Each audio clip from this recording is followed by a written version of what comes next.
여러분 안녕하십니까? 광주 MBC 뉴스투데이 시작합니다. 먼저 오늘의 주요 뉴스입니다. 광주와 전남에 대설특보가 내려진 가운데 밤사이 많은 눈이 내렸습니다. 출근길 정체와 함께 빙판길 사고도 우려됩니다. 민주당이 경선 지역을 발표하고 본격적인 경선 레이스를 준비하고 있습니다. 야권도 통합과 신당 창당으로 총선 승부수를 띄웠습니다. 코로나19 22번째 확진자가 오늘 퇴원합니다. 21세기 병원에 입원했던 환자들도 이번 주 격리에서 해제될 예정입니다. 지난해 열렸던 세계 수영대회의 후속 사업으로 광주 수영대회와 마스터즈 대회가 창설됩니다. 광주와 전남에 대설특보가 내려진 가운데 많은 눈이 내리고 있습니다. 기온도 영하로 떨어져서 출근길 곳곳이 빙판으로 변해 있는데요. 자세한 날씨 상황 현장 연결해서 전해드리겠습니다. 이다솔 기상캐스터, 지금도 눈이 내리고 있습니까? 네, 올겨울 들어 처음으로 눈다운 눈이 내립니다. 어제 시작된 눈은 보이시는 것처럼 지금까지도 이어지고 있는데요. 겨우내 포근하더니 동장군이 이대로 물러가긴 싫은 듯한 기세를 보이는 듯합니다. 일요일인 어제부터 간간히 내리던 눈은 어제 밤부터는 한방눈으로 변해서 온 세상을 하얗게 뒤덮었습니다. 지금까지 광주에 내린 눈은 9.3cm고요. 장성과 나주, 화순에도 6cm 안팎의 눈이 쌓였습니다. 광주에는 오늘 새벽 대설주의보가 내려졌고 전남 지역도 여수와 광양 등 동부권을 제외한 전역에 대설주의보가 발효 중입니다. 기온은 영하로 떨어져서 광주의 수은주는 현재 영하 1.7도를 가리키고 있습니다. 바람도 강하게 불어서 체감온도는 영하 3.8도까지 떨어졌고 서남 해안에는 강풍특보가 내려졌습니다. 어제부터 내린 눈으로 도로 곳곳이 꽁꽁 얼어붙어 있습니다. 출근길 사고 없도록 주의하시고요. 되도록 대중교통을 이용하시기 바랍니다. 농촌 비닐하우스나 공장 시설 등도 피해를 입지 않도록 대비하셔야겠습니다. 이번 눈은 내일 새벽까지 이어지겠습니다. 예상 적설량은 광주 전남에 5에서 10cm입니다. 내일 아침까지도 북서쪽에서 찬 공기가 남하하면서 체감온도 영하 10도 안팎까지 낮아지겠는데요. 낮부터는 기온이 차차 올라 평년 기온을 회복하면서 추위가 누그러지겠습니다. 지금까지 광주 월산동 달매마을에서 MBC 뉴스 이다솔입니다. 총선이 이제 2달도 채 남지 않으면서 각 정당별 움직임이 바빠지고 있습니다. 민주당은 본선행 티켓을 놓고 본격 경선 레이스를 준비하고 있고요. 야권은 통합과 신당 창당으로 승부수를 던졌습니다. 송정근 기자입니다. 지난 13일 1차 경선 지역을 발표한 더불어민주당이 2차 경선 지역 9곳을 추가 발표했습니다. 이 가운데 광주 전남 지역구는 나주 화순 선거구와 목포 여수울 지역이 포함됐습니다. 나주 화순 선거구는 당초 2명의 후보가 본선행 티켓을 놓고 경쟁할 것으로 예상됐지만 김병원, 송금주, 신정훈 3명의 후보 모두 경선 후보로 결정돼 삼각구도의 경쟁이 펼쳐지게 됐습니다. 목포 지역구에는 김원희, 우기종 후보가, 여수울 지역구에선 김혜재, 정기명 후보가 맞붙을 예정입니다. 민주당은 오늘과 내일 사이 경선 지역구를 추가로 발표할 예정이고 전략공천 지역과 단수 후보 공천 지역구도 이번 주 중으로 확정할 예정입니다. 또 현역 의원들도 경선을 치르도록 한 원칙에 따라 광주 서구갑 선거구 등 현역 의원 혼자서 공천을 신청한 87개 지역에서 후보를 추가 공모하기로 했습니다. 야당의 합종연행도 가닥이 잡혔습니다. 호남을 지지 기반으로 하는 바른미래당과 대한신당, 민주평화당의 통합열차가 오늘 출발합니다. 새정당은 오늘 민주통합당이라는 당명으로 합당하고 각 당의 현 대표들이 공동대표를 맡기로 했습니다. 다만 연장자인 손학규 대표를 상임대표로 하고 대표 임기는 오는 28일까지로 못 박았습니다. 민주통합당은 공동대표 임기 종료 즉시 비상대책위원회를 구성해 4.15 총선을 비대위 체제로 치를 전망입니다. 안철수 전 의원이 이끄는 국민의당도 광주 김대중 컨벤션 센터에서 광주시당 창당대회를 열었습니다. 안 전 의원은 창당대회에서 양당 구조가 바뀌지 않으면 21대 국회에도 희망이 없을 것이라며 국민의당에 대한 지지를 호소했습니다. 호남의 민주 정신을 이어받아 이념과 진영 논리에 찌든 가짜 민주주의를 물리치고 진짜 민주주의를 실현하겠습니다. 총선까지 앞으로 2달도 채 남지 않은 상황. 텃밭 탈환에 나선 더불어민주당과 통합과 신당 창당이라는 승부수를 띄운 야권의 본격적인 경쟁이 시작됐습니다. MBC 뉴스 송정근입니다. 코로나19 확진자와 접촉해 열흘 넘게 격리 생활을 이어가는 광주 21세기 병원 입원 환자들이 이번 주에 일상으로 돌아갑니다. 광주시는 21세기 병원과 소방학교 생활관에 격리된 60여 명에 대해 추가 바이러스 검사를 실시해 모두 음성이 나오면 오는 20일 0시를 기해 격리를 해제할 예정입니다. 이에 따라 21세기 병원 격리자 가운데 계속 치료가 필요한 환자는 그대로 입원 생활을 이어가고 21세기 병원도 정상 진료를 실시할 수 있게 됐습니다. 코로나19에 감염된 22번째 확진 환자가 오늘 퇴원합니다. 조선대병원에 따르면 그제부터 격리 조치가 해제된 22번째 환자는 오늘 의료진이 최종적으로 상태를 확인한 뒤 퇴원할 예정입니다. 22번째 환자는 지난 12일과 13일에 시행된 실시간 유전자 증폭 검사에서 2회 연속 음성으로 확인돼 어제부터 격리가 해제됐습니다. 코로나19 확산 방지를 위해 공공기관과 다중이용시설들이 열화상 카메라 설치를 서두르고 있는데요. 대부분이 값비싼 수입품입니다. 그런데 국내 사회적 기업이 자체 기술로 열화상 카메라를 개발해 눈길을 끌고 있습니다. 문현철 기자가 취재했습니다. 전남도청 건물 입구마다 설치된 열화상 카메라입니다. 체온이 일정 온도 이상 감지되면 열화상 카메라의 영상이 경고음과 함께 관리자에게 바로 전송됩니다. 카메라를 옆에서 24시간 지켜볼 필요 없이 원격에서도 운영할 수 있습니다.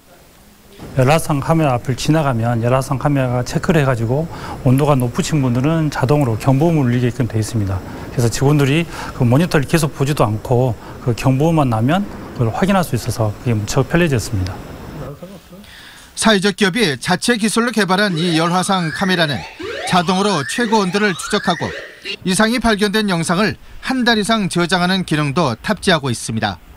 한 모니터에서 최대 9대의 카메라 영상을 볼 수 있습니다. 특히 이 카메라는 일반 컴퓨터나 모니터를 활용할 수 있어 구입과 설치 비용도 절감할 수 있습니다. 원래 화재 사전 예방 기술로 개발된 기술인데요. 이게 열을 감지하기 때문에 인체에서도 열의 다양한 변화를 감지해서 자동으로 알려주는 자동 알람 기능 시스템입니다. 지자체 지원과 사회적 기업의 기술력으로 개발된 국산 열화상 카메라가 코로나19 여파 속에 고가의 외국산 대체품으로 주목받고 있습니다. MBC 뉴스 문현철입니다. 지난해 열렸던 광주 세계수영대회의 열기를 이어갈 후속 사업으로 광주 수영선수권대회가 창설됩니다. 광주시에 따르면 대한수영연맹은 올해 7월에 동호인 경영인 마스터즈 대회를, 11월에는 광주 수영선수권대회를 남부대 시립국제수영장에서 열기로 했습니다. 이에 대해 광주시는 세계수영대회 개최 1주년을 맞는 7월에 두 대회를 함께 여는 방안을 검토해달라고 수영연맹에 요청했습니다. 한편 남부대에 들어설 한국수영진흥센터에는 행정안전부 투자심사 등 행정 절차가 진행되고 있습니다.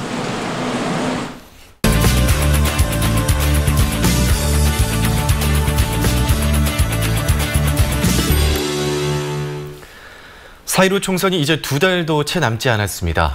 네, 민주당은 공천에 속도를 내고 있고 야권은 통합과 신당 창당에 속도를 내고 있습니다. 오늘은 오승용 킹핀 정책 리서치 대표와 좀 더 자세한 이야기 나눠보겠습니다. 안녕하십니까? 네, 안녕하십니까? 안녕하십니까? 지난주에 민주당이 경선 지역 61곳을 발표를 했는데요. 광주에서 전략 공천설이 나온 곳들도 포함이 됐죠? 네, 그렇습니다. 광주 북구 갑 지역과 동남을 지역이 그동안 전략 공천 가능성이 언급되었던 지역인데요. 가장 먼저 경선 지역에 포함됨으로써 이들 지역의 전략 공천 가능성은 사실상 사라졌다라고 얘기할 수 있을 것 같습니다. 민주당 입장에서는 호남 지역을 가능하면 경선 지역으로 치르려는 그런 의도가 반영된 결정이라고 할 수 있을 것 같습니다. 다만 서울 강서 갑 선거구처럼 영입 인사를 추가로 배치해서 모양은 경선이지만 사실상 전략 공천으로 치러질 가능성이 전혀 없는 것은 아니어서 이 부분은 끝까지 주목해서 봐야 될 것 같습니다. 네, 야권의 해쳐 모이기도 가닥이 잡힌 모양새인데요. 보수 진영의 통합정당에 출범을 하죠. 네, 그렇습니다. 보수통합정당, 중도 보수통합까지 갈 수 있을지는 미지수입니다만 일단 보수통합정당이 출발합니다. 당명이 미래통합당인데요. 네. 아주 의미심장한 당명이라고 할 수 있습니다. 안철수 전 대표가 이끄는 신당을 여전히 통합 목표로 삼고 있다라는 것을 당명을 통해서 파악할 수 있는데요. 네. 관건은 두 가지인 것 같습니다. 첫 번째로는 중도까지 영역을 확장할 수 있을 것인가. 그리고 두 번째로는 탄핵에 책임이 있는 과거 친박 인사들에 대한 인적 혁신을 어디까지 할 수 있을 것인가. 이것에 따라서 이번 총선에서 성과가 결정될 수 있을 것 같습니다. 네, 4년 전 국민의당 세력은 이 호남계 통합정당과 안철수 신당으로 쪼개진 거죠? 네, 그렇습니다. 전 국민의당 대표가 현 국민의당 대표가 되는 한국 정당 사상 유례가 없는 일이 지금 발생을 했는데요. 네. 안철수 전 국민의당 대표가 새롭게 국민의당을 창당해서 시도당 창당대회를 이끌고 있습니다. 덕분에 호남당이 도로 반쪽 국민의당이 되는 것을 막아준 그런 아이러니까지 발생을 했는데요. 핵심은 호남당 중심으로 이루어지는 손학규 대표에 의해서 호남당이라고 지칭된 미래통합당이 어디까지 외연을 확장할 수 있을 것인가. 그리고 현재의 국민의당이 중도 보수통합당에 합류할 수 있을 것인가. 아니면 독자 생존을 모색할 것인가. 이 두 가지가 주목해야 될 포인트일 것 같습니다. 네, 정의당과 민중당은 이번 총선에서 비례대표 의석 확보에 많은 기대를 걸고 있는데요. 여기에 광주, 전남 인사들이 비례대표에 입성할 가능성도 나오고 있습니다. 네, 이들 정당의 특징은 지역구 경쟁력이 없다라는 것이고요. 소수 유력 정치인들을 제외하고는요. 관건은 이번 준연동형 비례대표제의 수혜를 받을 것으로 예상되는 정의당이 정당 득표율을 어디까지 끌어올릴 수 있을 것인가입니다. 그러기 위해서는 지역구 출마 후보를 최대한 비례대표 득표를 위해서 확보해야 된다는 거고요. 두 번째로는 정의당 자체가 가지고 있는 비례대표 의원 공천 후보들의 면모를 일신해야 된다는 건데요.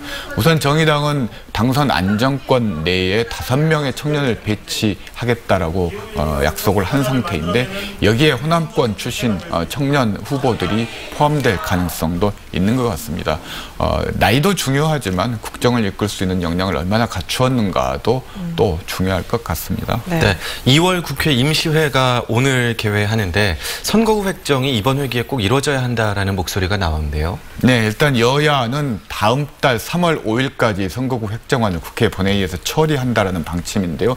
역산해보면 21일까지 시도별 의원 정수를 확정해야 되는데요. 오늘이 17일인데 쉬울 것 같지는 않습니다. 그렇지만 늦어도 25일까지는 시도별 의원 정수가 확정이 되고 선거구 획정안이 처리되었으면 하는 게 국민적인 요구인 것 같습니다. 네, 지금까지 오승용 킹핀 정책 리서치 대표와 함께 이야기 나눠봤습니다. 오늘 말씀 감사합니다. 네, 고맙습니다. 감사합니다.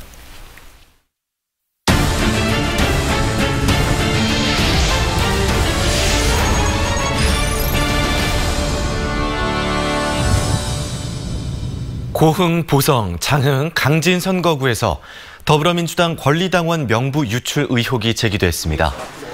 지난 13일 보성에 거주하는 A씨는 민주당 김승남 예비후보의 선거대책위원장이 권리당원들을 대상으로 단체 문자를 발송했다며 권리당원 명부 유출 의혹을 제기하며 김 예비후보와 선거대책위원장을 검찰에 고발했습니다.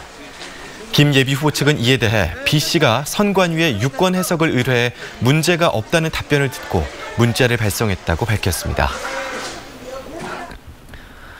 이번 주부터 중국 유학생들이 본격적으로 입국하면서 각 대학들도 수송과 학사 운영에서 비상이 걸렸습니다. 960여 명의 중국 유학생이 재학하고 있는 호남대학교는 내일과 모레 이틀 동안 전세버스를 이용해 인천국제공항에서 기숙사까지 학생들을 수송할 계획입니다. 조선대학교도 오는 27일에 들어오는 중국 교환학생 24명을 인천공항에서 태워 별도로 마련한 중국 학생 숙소로 안내하기로 했습니다. 한편 개강을 다음 달 16일로 연기한 대부분의 대학들은 중국 학생들의 입국이 늦어지면 보고서나 온라인 수업으로 대체하는 등 학사 운영도 조정할 예정입니다. 자연성 쓰레기를 고형 연료로 만드는 순천시 자원순환센터가 적자 누적으로 가동을 중단했습니다. 순천시는 공론화위원회를 만들어 조속히 문제를 해결하겠다고 했지만 1년 6개월이 지난 지금도 상황은 크게 달라진 것이 없다고 합니다. 조희원 기자입니다. 직접 민주주의를 실현하겠다며 민선 7기가 야심차게 도입한 광장 토론회. 첫 주제는 순천시 자원순환센터 문제였습니다. 같은 시기 쓰레기 문제 해결을 위한 공론화위원회도 출범해 쓰레기 문제 해결을 주제로 한 다양한 논의가 이어졌습니다. 1년 반이 지난 지금 상황은 어떨까? 가동을 중단했던 자원순환센터는 다시 운영을 시작했지만 문제가 해결된 건 아닙니다. 100일 동안 수기 과정을 거친 위원회는 지난 2018년 12월 부실한 관리 감독에 대한 감사 청구와 대체 매립장 확보, 쓰레기를 감량할 수 있는 처리시설 도입 등을 골자로 하는 6가지 권고안을 순천시에 제안했습니다. 하지만 위원회가 제시한 안건들 중 이루어진 건 단 하나도 없습니다. 위원회가 첫 번째로 제시한 권고는 책임 공무원들과 운영사에 대한 감사. 2009년 당시 책임 공무원들이 계약 불이행에 대비한 조항 하나 없이 계약을 체결해 파행적 운영에 빌미를 줬기 때문입니다. 일방적 운영 중단으로 인한 10수억 원대 피해를 보상받기 위해 법적 소송까지 해야 했고, 매립 부지가 없어 4억 원 상당의 고형연료 제조 설비를 추가로 설치하는가 하면 만든 연료는 웃돈까지 주며 팔아야 하는 탓에 매달 수천만 원의 예산이 낭비되는 사태를 초래한 책임을 물어야 한다는 의견이었습니다. 부실 행정에 대한 것들을 한 번 정도는 따져봐야 다시는 이런 걸 반복되지 않는, 그래서 국가 예산을 낭비하지 않는 이런 사례로 남겨놔야 다른 지자체나 향후에 우리 순천시의 쓰레기 정책에서도 이걸 타산지석으로 삼아서. 하지만 1년이 넘은 지금까지도 계약을 체결한 공무원 중 이와 관련해 징계나 조사를 받은 사람은 아무도 없습니다. 시는 자체 감사나 감사원 감사를 할 사안이 아니라며 버텼고, 시의회는 위원회의 권고를 따를 수 없다며 특위도 만들지 않았기 때문입니다.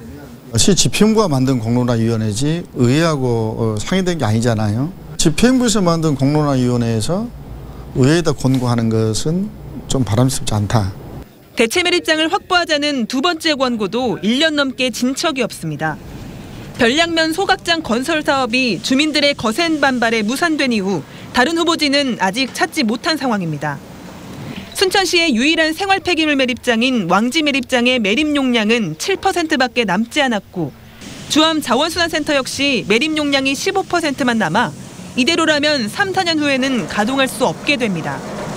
매립 부지를 선정한다고 해도 시설을 설치해 가동하기까지는 최소한 5년이 걸릴 전망입니다. 문제 해결의 첫 단추인 책임 소재 규명도 대안 확보도 진척이 없는 상황. 1년 반의 시간 동안 무엇을 했느냐는 비판은 피하기 어려워 보입니다. MBC 뉴스 조희원입니다. 선마을학교는 교통과 의료, 문화시설 등이 도시학교보다 열악하기 때문에 선생님들도 한 번쯤 거쳐가는 것으로 여기고 있습니다. 하지만 교사로 임용된 뒤 선마을학교만을 고집하며 아이들을 가르치는 선생님이 있습니다. 김윤 기자가 취재했습니다. 초등학교 졸업생이 2명뿐인 신안군의 작은 선마을학교입니다. 전교생이 30명에 불과하지만 졸업식은 오히려 작기 때문에 서로를 격려하고 떡을 나누는 등 정겹게 치러집니다. 졸업식 사회를 맡은 서만종 교사도 이런 분위기가 좋아서 섬학교만을 고집하는 선생님으로 통합니다. 다른 선생님보다 더 특별한 면들은 이 신안이라는 아주 교육적으로나 환경적으로 어려운 환경에 처해 있지만, 서만종 교사가 전남교육청에 임용된 것은 16년 전인 지난 2004년. 부산 교대를 졸업했지만 아버지의 권유로 전남교육청 임용시험을 치렀습니다. 그리고 시골에서 아이를 가르치고 싶다는 본인의 막연한 꿈은 전남의 섬에서 구체화됐습니다. 제가 첫 발령받았던 섬이 너무 좋았었어요. 제가 그때는 한참 젊은 20대라서 이렇게 젊은 선생님이 오랜만에 왔다라는 거예요. 저도 20대 후반이었는데. 네. 섬마을학교 학부모와 아이들은 가부임한 젊은 선생님에게 무한한 신뢰와 믿음을 보냈고 섬을 새롭게 인식하는 계기가 됐습니다. 네, 그러다 보니까 16년이 됐고요. 남은 동안도 이제 남아있는 섬들을 좀 돌아봐서 그런 것들을 제가 자료를 모아서 섬에 이런 거 좀 해주십시오라는 걸 할 수 있는 자료를 좀 만들어 보고 싶어서요. 네. 20대 후반에 전남의 섬학교에 부임해 프록의 나이를 넘어선 서만종 교사. 그가 섬학교 아이들에게 심어준 꿈의 씨앗이 어떻게 커나갈지 잠옷 기대감을 갖게 합니다. MBC 뉴스 김윤입니다. 전남 지역으로 귀농 귀촌하는 인구가 꾸준히 늘고 있습니다.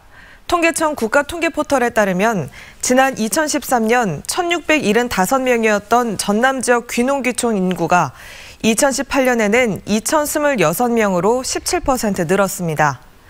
또 30대 이하 귀농 인구도 2013년 215명에서 2018년에는 249명으로 늘어 귀농 인구도 젊어지고 있습니다.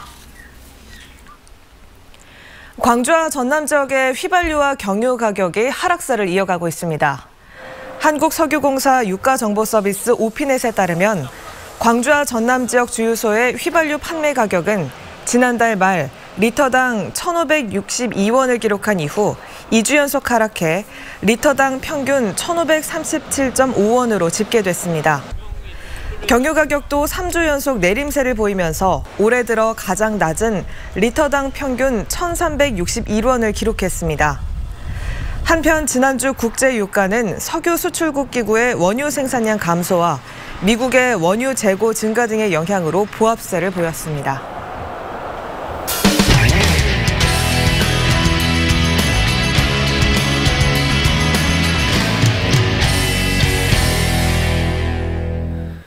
영화 기생충이 신드롬을 일으키자 봉준호 감독의 고향인 대구의 총선 후보들이 이 봉 감독의 명성에 숟가락을 얹고 있습니다.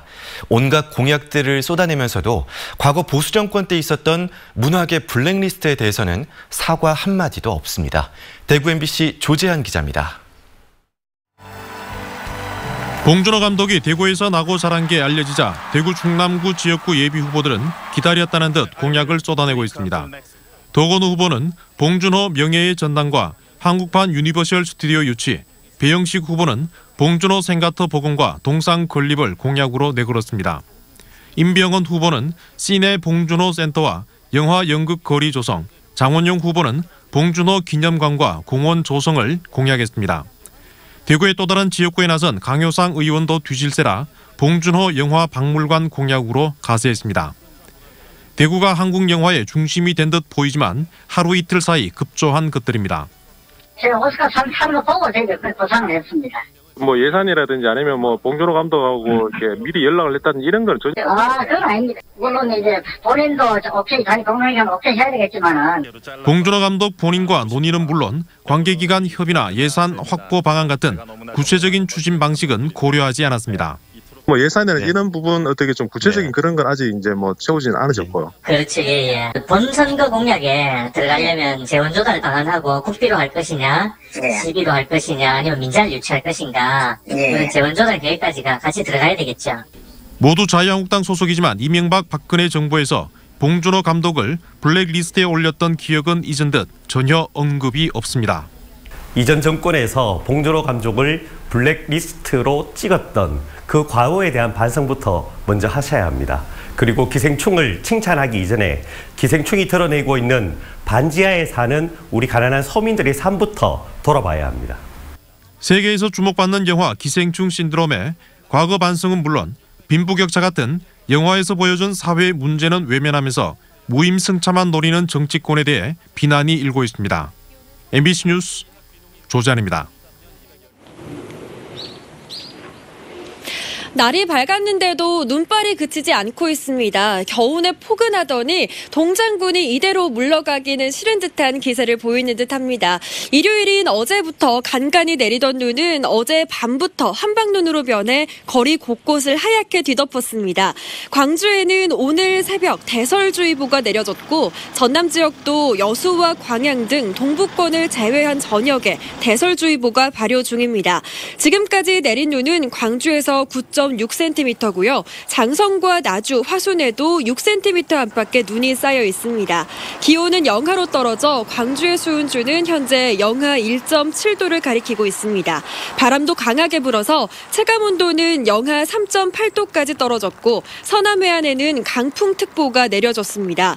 어제부터 내린 눈으로 도로 곳곳이 꽁꽁 얼어붙어 있습니다. 출근길 사고 없도록 주의하시고요. 되도록 대중교통을 이용하시기 바랍니다. 농촌 비닐하우스나 공장 시설 등도 피해를 입지 않도록 대비하셔야겠습니다. 이번 눈은 내일 새벽까지 이어지겠습니다. 예상 적설량은 광주 전남에 5에서 10cm입니다. 내일 아침까지도 북서쪽에서 찬 공기가 남하하면서 체감온도 영하 10도 안팎까지 낮아지겠는데요. 낮부터는 기온이 차차 올라 평년 기온을 회복하면서 추위가 누그러지겠습니다. 지금까지 광주 월산동 달매마을에서 MBC 뉴스 이다솔입니다. 이상으로 광주 MBC 뉴스투데이를 마칩니다. 함께해 주신 여러분 고맙습니다.